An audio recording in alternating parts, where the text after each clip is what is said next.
CBS Pittsburgh reporter Barry Pintar is helping us cover the Palisades Fire.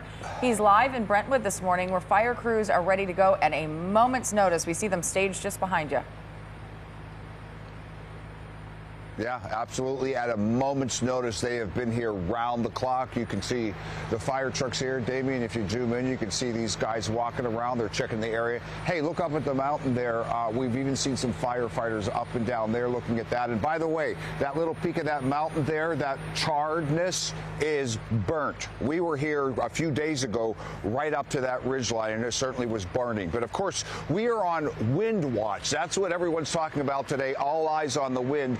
We actually did this makeshift little flag here before we left the station this morning on a unipod. We even brought some sandbags to hold it in place. This is just a KCAL News t-shirt that we taped on here, mostly because I can talk about the wind all day, but I wanted you to have a visual. And good news at this moment, as you can see, the winds are calm. Nothing is picked up yet. That doesn't mean they won't, though. Important to say, because of course the National Storm Center has put us in the extreme critical category, a 3 out of 3 up until Wednesday. But back to the assets in place for this potential dangerous situation. Take a look at this graphic. This is fascinating. I saw this as something that Cal Fire tweeted overnight. More than 15,000 personnel, including firefighters, law enforcement, and other emergency support personnel are on the ground. If you look at the bottom left of your screen, I'm at the Palisades Fire.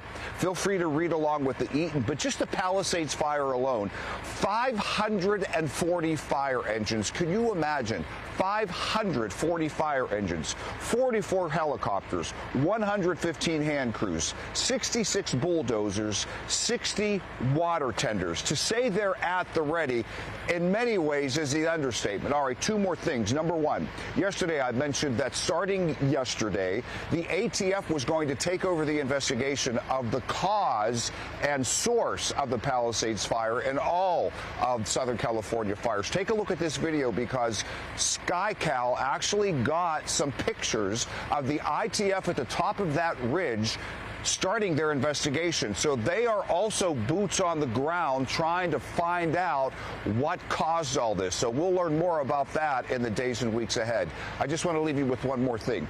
I was struck this morning about the urgency of the evacuation. So if you notice, there's a new build going on here.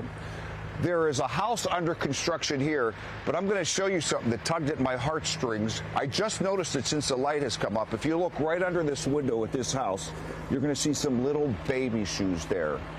We can only imagine what these people are feeling as we're watching these winds to see what happens next. Not only is this a factual situation, I've listed a lot of numbers, but lest we forget, a very heartfelt situation for so many people. Ruta Bay and Jamie, back to you.